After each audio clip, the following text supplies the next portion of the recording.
तो एक बार राजा भोज के दरबार में विद्वान बैठे थे और उस दिन का विषय था अमृत। अमृत कहाँ है? और राजा भोज अपने दरबारियों में जो जो विद्वान थे सबको पूछ रहे थे, इमारत निका कहे सब कोई, इमारत निका कहे सब कोई, पिए बिना रामा अमर न होई, पिए बिना रामा अमर न होई, इमरत निका है सब कोई, इमरत निका कहे सब कोई। नी का नाम अच्छा। इमरत क्या? इमरत क्या करता है?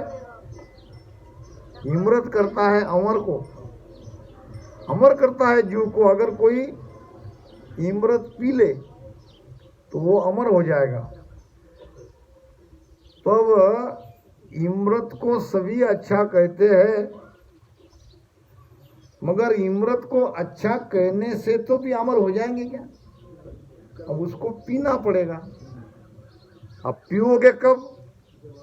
जब आपको इमरत मिलेगा, जब आपको इमरत की पहचान, उसकी परीक्षा होगी। तो इमरत क्या है? ये महाराजा राजा भोज अपने विद्वानों से पूछ रहे थे। एक विद्वान कहने लगा, महाराज इमरत कैसे मिलेगा? इमरत तो पाताल में रहता है। अब पाताल में कौन जाए? कोई कहे इमरत बसत पाताला, कोई कहे इमरत बसत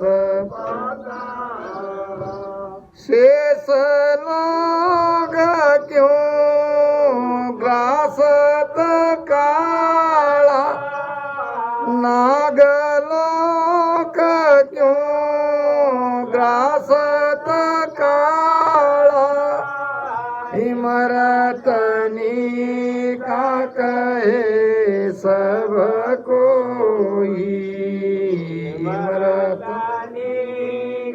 कहे सब कोई। एक विद्वान आके कहने लगा, महाराज अमृत पाताल में है।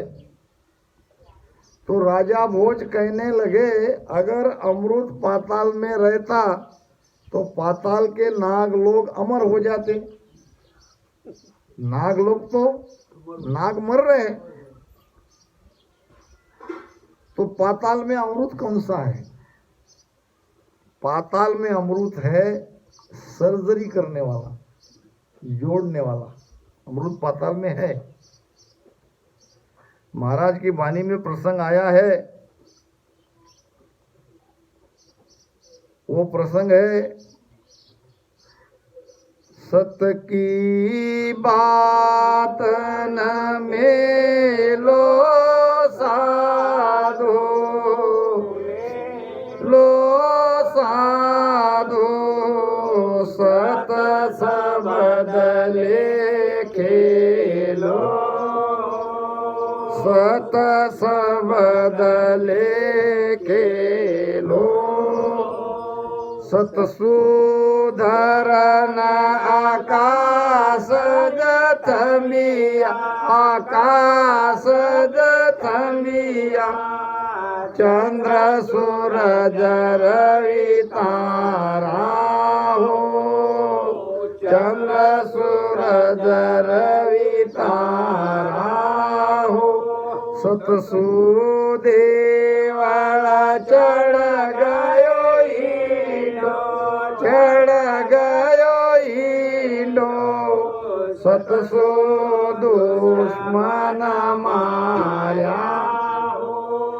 सत सो दुश्मन माया हो सत की बात न मेलो साधो मेलो साधो सत सबद लेखे लो सत सबद लेखे लो सत सुपोला मेरी खोली मेरी खोली सत सुपोज जीवाई सत सुपोज जीवाई हो सत सुशीस मंगायो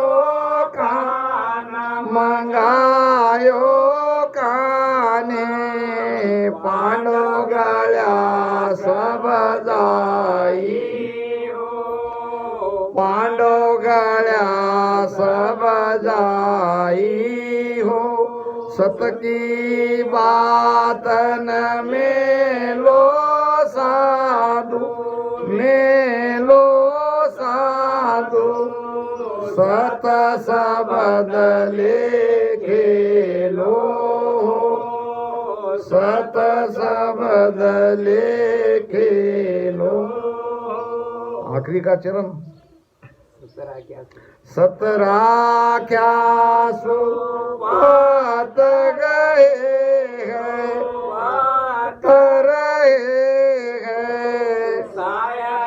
रे हर आई हो साय करे हर आई के सुख राम जीवत न जाता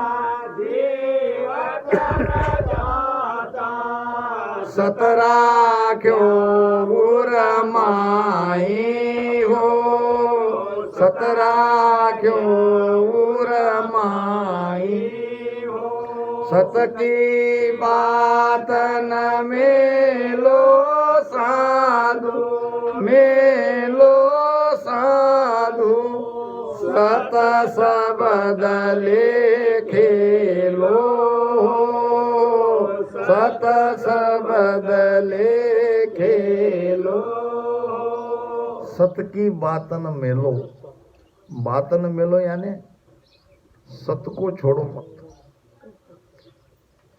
सिर जावे तो जाने दो झूठ न बोलो कोई और साहेब तो सुखराम कहे साच भेड़ में होए साहेब कहाँ है सत्यता में बाहर भीतर सत्य रहना है सत्य को छोड़ना नहीं है सत्य को छोड़ो मत सत्य की भक्ति कर रहे हो तो सत्य धारण करो सत्य की बात न मेलो साधु सत सबदले खेलो अब क्यों करे महाराज सतसु धरन आकाशज थविया चंद्र सूरज रवि तारा हो ये जो धरती जिस धरती पे हम बैठे हैं ये सत्य के टेके से है जब तक सत्य का टेका है तब तक ये धरती है तब तक आकाश है तब तक पांच तत्व है सत्य का टेका निकल गया तो महाप्रलय हो जाएगा अब एक धरती ये है एक धरती ये है विश्वास नहीं है तो देख लो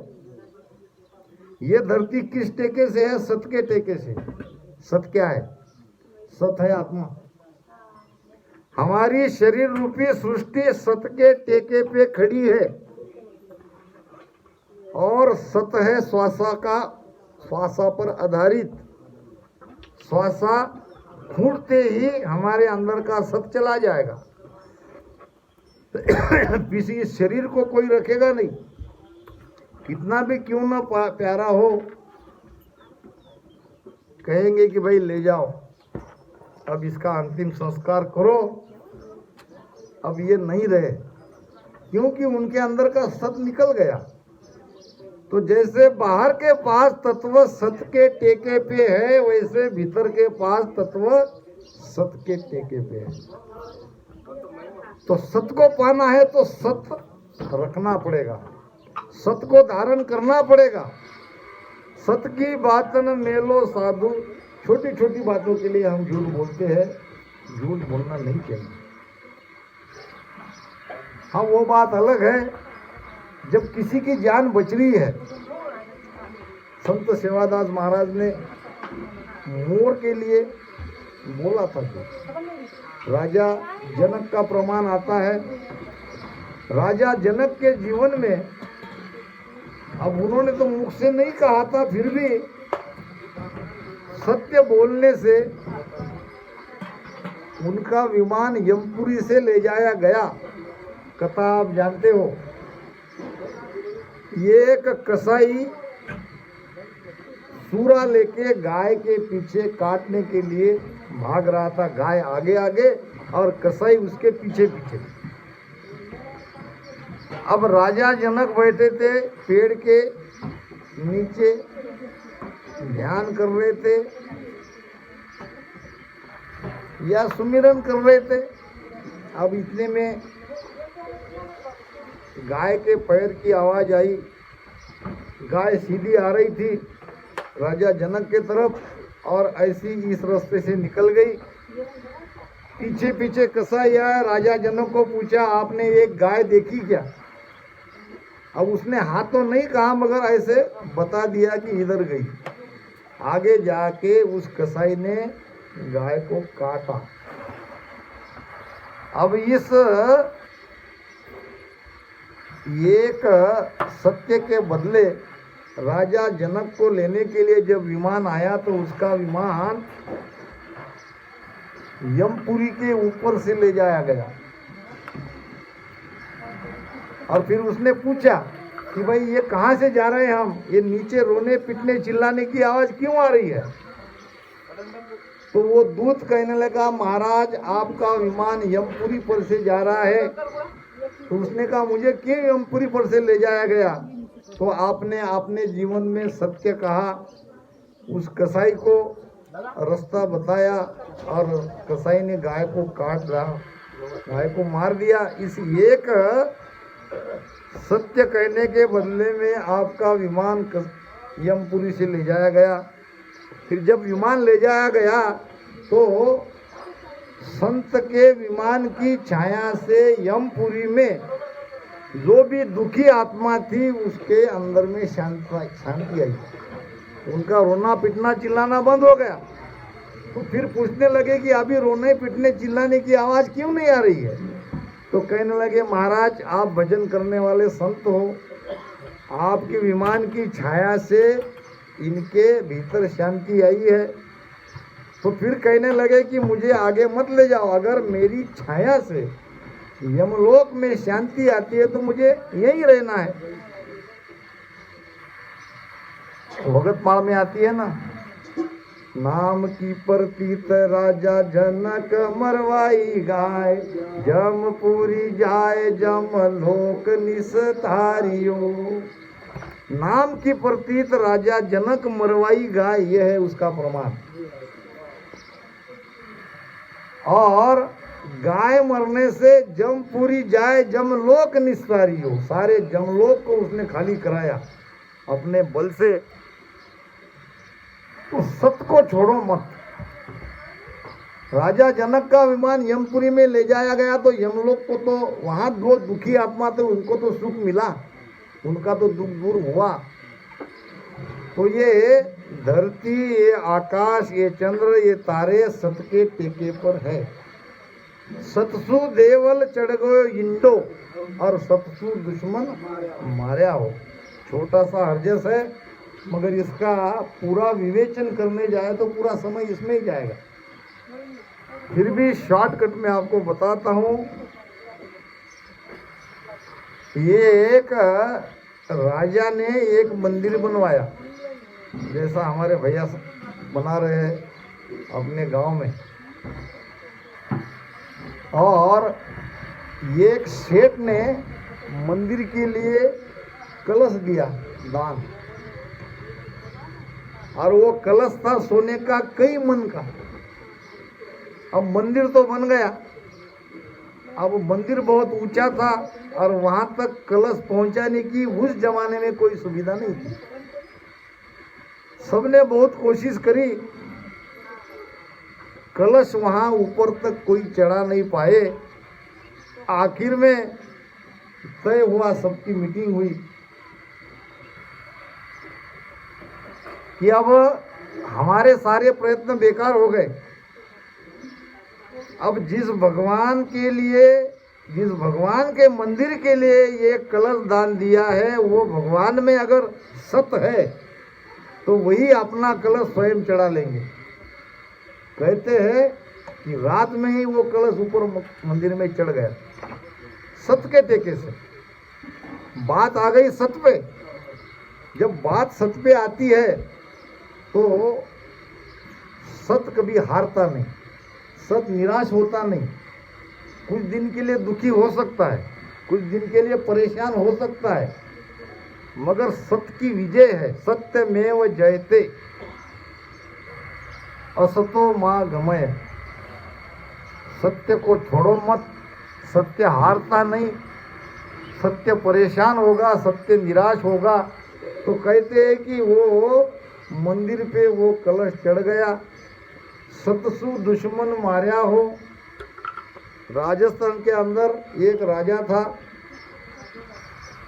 और वो राजा का नियम था सुबह 3 घंटे तक, वो तो भगवान कृष्ण का भक्त था, मगर 3 घंटे तक सुबह 3 से 6 बजे तक भगवान की आरती, भगवान की पूजा, भगवान की आराधना रोज उठ के करना उसका नियम था। और उसमें अगर कोई उनको उठाए तो आदेश था उठाने वाले का सिर काट दो। बस उसको पूछो ही मत। राजा को अगर किसी ने उस 3 घंटे में उठाया है, उठाने की कोशिश करते हैं तो उसका सिर काट दो। अब वो राजा का भाई था जो राजा पे जलता था। मुसलमान बादशाह से मिलकर राजा पे चढ़ाई करने के लिए कहा और चढ़ाई का समय उसी 3 से 6 बजे तक अगर तुम राजा पे चढ़ाई करोगे तो राजा मिलेगा नहीं, वो तो अपनी पूजा में रहता है। और तुम जीत जाओगे और तुम जीतने के बाद मुझे राजा बना देना, मेरे भाई को कैद कर लो या उसको मार डालो, मुझे क्या, मुझे तो राजा बनना है। हिंदुस्तान के अंदर एक से एक बड़े बड़े राजा थे, फितूरी के कारण मुसलमानों ने राज किया। नहीं तो पराक्रम में, शूरवीरता में कोई कमी नहीं थी, मगर हमारे अंदर फितूरी थी, ज्वलन थी, द्वेष था। इससे इतने साल तक गैरों ने हम पर राज किया। तो उसी समय चढ़ाई करी, युद्ध हुआ और वो रणभेरी के बाजे बजने लगे। अब सेनापति को चाहिए राजा का आदेश। राजा बैठा पूजा घर में, अब राजा को उठाने जाए तो सिर काटने का आदेश। फिर सबने राजा के माँ के पास गए, कहे माता जी आप उठाओ। माता जी कहने लगी अब मैं कैसे उठाऊं, तुम जानते नहीं बेटे का आदेश क्या है। अब इधर माता उठाने गई और उधर युद्ध में भगवान कृष्ण राजा का भेष बनाकर उस बादशाह से युद्ध करके उसको हरा दिया। सतसु दुश्मन मार्या हो। राजा के अंदर सत था, टेके से वो भक्ति करता था, तो उसको दुश्मन को मारने के लिए स्वयं को जाना नहीं पड़ा, भगवान को जाना पड़ा और भगवान गए।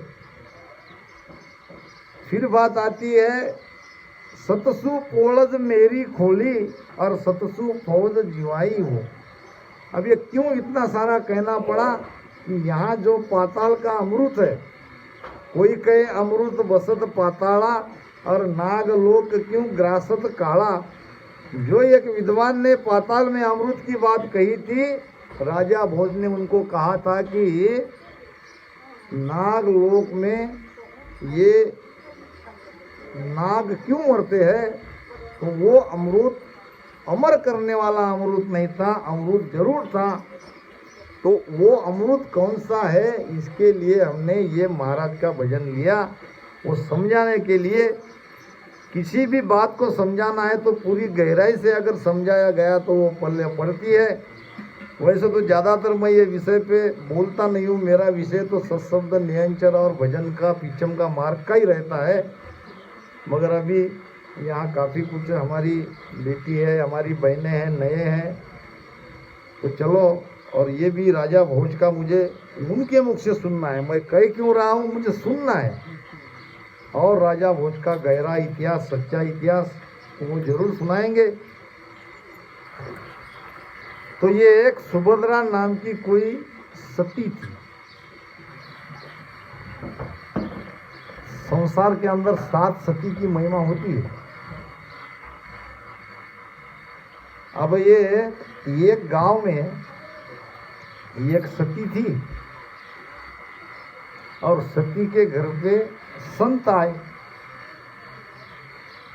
अब वो सती और ये संत दोनों की महिमा क्या करनी देखनी पड़ती है। अब वो सती बाई ने संत की सेवा करी, भोजन प्रसाद करके संत जाने लगे तो ऊपर से हीरे की बारिश होने लगी, हीरे। और ये देखा एक वेश्याबाई ने। अब वेश्या को लगा कि अगर संत को घर पे लाके जिमाया जाए तो ऊपर से हीरे गिरेंगे। तो देखा एक मांगने वाला फकीर था, भगवे कपड़े पहनने वाला, उसको पकड़ के ले आई। वो कहने लगा छोड़ो छोड़ो छोड़ो, मुझे भीख मांगने दो। नहीं नहीं नहीं नहीं। घर पे लाके उसको बिठाया, हाथ पैर उसके धुलवाए, आरती करी, भोजन खिलवाया। अब ऊपर देखने लगी, अब ऊपर से पड़ने लगे पत्थर। अब वो कहने लगी तुम ऐसे कैसे हो, तुम्हारे चरण धोके मैंने तुमको भोजन खिलाया, ऊपर से हीरे की वर्षा होनी चाहिए थी, ये तो पत्थर पड़ने लगे। तो वो फकीर कहने लगा वो सती वे संत और तू वेश्या मैं भांड। वो तो सती थी और वो संत थे। अब न तुम सती हो और न मैं संत हूँ। वो सती वे संत, तुम वेश्या मैं भांड। भांड यानी क्या कहते, वो अलग अलग प्रकार के सॉन्ग लेते हैं और कोई कभी पुलिस बनते हैं, बहरूपिया उसको कहते हैं भांड। तू वेश्या मैं भांड, तेरे मेरे मिलन से पत्थर पड़ेंगे राड। अब दोनों अगर हम मिलते हैं तो पत्थर ही तो पड़ेंगे, कोई अच्छा कहेगा क्या। तो कहने का मतलब ये सुभद्रा नाम की सती वैसी नहीं थी। गांव में कोई संत आए, संत के आंख में कचरा चला गया। अब आंख में कचरा चला गया, उनको तकलीफ होने लगी, पीड़ा होने लगी। किसी ने कहा कि भाई सुभद्रा नाम की हमारे गांव में एक भाई है और वो ऐसे जीभ से आंख का कंकर निकालती है। संत को वहाँ ले जाया गया। अब सुभद्रा ने संत को अपने गोदी में सुलाया और जीभ से उनके आँख का वो तूतड़ा, मारवाड़ी में तूतड़ा कहते, जो भी कोई था वो कचरा था वो निकल गया। संत को अच्छा लगने लगा और ऐसा करने से उनके मांग का सिंदूर, वो सती सुभद्रा के मांग का सिंदूर थोड़ा वहाँ भी गिर गया और यहाँ भी मांग उसकी थोड़ी ये हो गई। सासू ने देखा और इधर उधर के आजू बाजू के भाइयों ने देखा कि संत को लेके ये रूम में गई थी, क्या किया क्या नहीं, और बातें बनाने लगी। संत की निंदा हो गई, सती की निंदा हो गई। उस नगरी को 7 दरवाजे थे। अब 7 दरवाजे में से 6 द्वार, 7 ही बंद हो गए। 7 बंद हो गए। बाहर के लोग ना अंदर आ सके, अंदर के न बाहर आ सके। 1-2 दिन में बहुत परेशान हो गई। राजा तक खबर गई। राजा ने कहा कि देखो, बुलाया जिनको समझता है उसको, क्या हुआ हमारी नगरी में, कैसे क्या ये हो गया कि हमारे सारे दरवाजे बंद हो गए। तो कहने लगा कि सती की निंदा हुई। तो अब कौन है वो सती? जब वो सती कौन है इसका पता चलेगा तभी तो हम उसको दंडित करेंगे जिन्होंने निंदा करी है। अब सब कहने लगी हम सती है। अब सती कौन नहीं है? सभी कहते हैं हम भी सती है, हम भी सती है। तो राजा ने सबको कहा अगर तुम सती हो तो ये दरवाजा खोलो, तब मानेंगे। सबने कोशिश करी, दरवाजा नहीं खुल रहा। फिर ये सुभद्रा बाई सती थी, वो कहने लगी अपनी सास को, माता जी मैं ये द्वार खोल सकती हूँ, अगर आप मुझे आज्ञा दे तो मैं जाऊँ। वो कहने लगी पहले ही तुम्हारी बहुत सारी बदनामी हुई है गांव में, सारा गांव तुम पर हंस रहा है, फजीती हो रही है और तुम वहाँ जा रही हो। तो राजा का आदेश है, जाना चाहिए। तो फिर राजा तक बात पता चली कि सुभद्रा सती दरवाजा खोलना चाहती है, सास परमिशन नहीं दे रही है। सिपाही को भेज के सासों को पकड़ के लाए, दो अपनी सास अपनी बहू को परमिशन।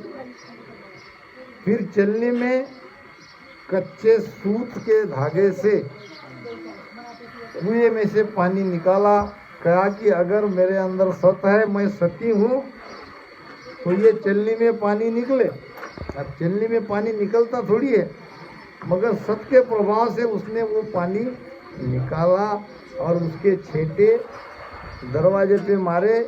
6 दरवाजे खोल दिए फटाक से, और एक बंद है, आज तक ही बंद है। इसलिए बंद है कि कोई दूसरी बाई न कहे ये तो मैं भी कर सकती थी।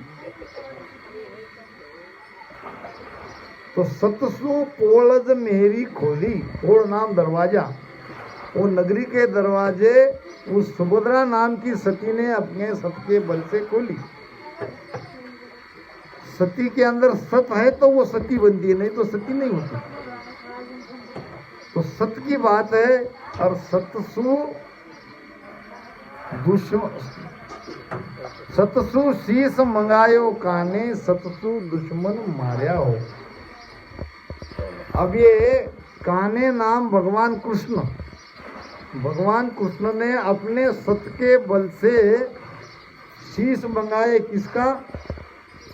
अर्जुन का।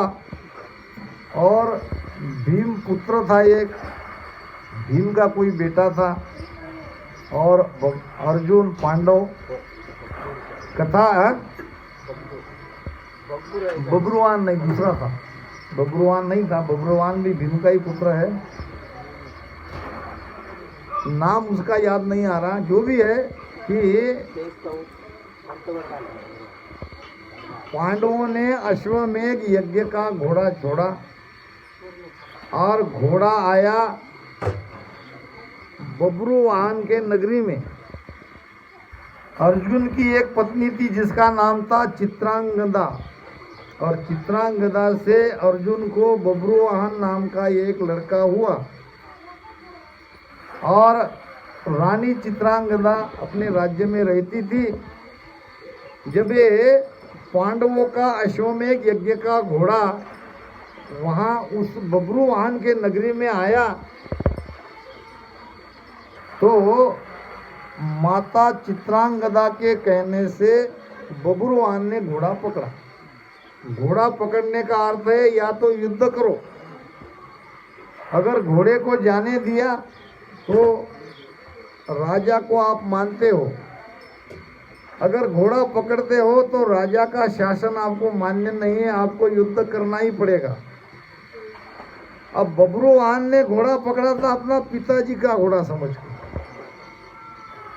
अर्जुन उसके पिताजी थे और पिताजी का घोड़ा छोड़ा था, और घोड़े की व्यवस्था वहां पे कर रहे थे कि पिताजी का घोड़ा है,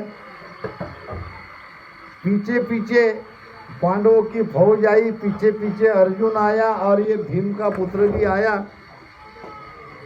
घोड़ा किसने पकड़ा है? तो बब्रुवाहन ने पकड़ा है। बब्रुवाहन आया पिताजी करके पैर छूने के लिए, तो अर्जुन ने बब्रुवाहन के छाती पे लात मारी